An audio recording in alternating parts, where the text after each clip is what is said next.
Kalbant apie kolegą Audrių Vaišvilą, nejučiomis sugretinu jį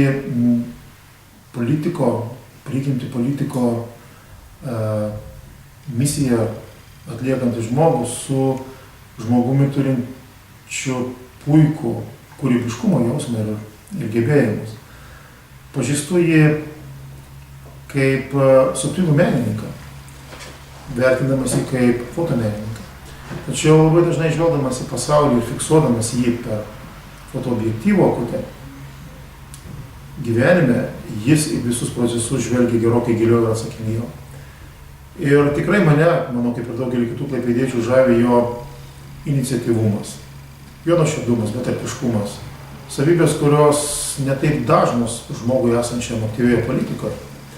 Todėl manau, kad tos savybės tikrai padeda žmogui bendraujant su žmonėmis, kurie juo tiki, bet ir sprendžiant pačias aktualiausias jiems rūpimas problemas. Nevardinsiu iniciatyvų gausos, su kuria teko susidurti dirbant man šioje pozicijoje, Audriui būnant miesto taryboje, vadovaujant vienam iš atsakingiausių ūkio ir aplinkosaugos komitetui.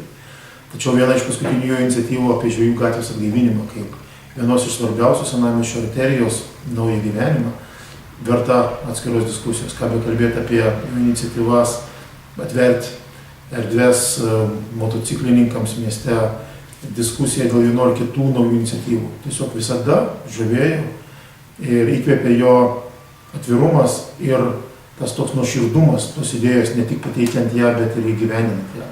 Todėl drąsiai sakau, kad mes, klaipėdiečiai, senamiesčio gyventojai, šiaurinės miesto gyventojai, turim puikų pasirinkimą, kalbėdami apie tai, kas atstovaus mūsų Danės rinkimų apygardos interesus Lietuvos Respublikos Seime.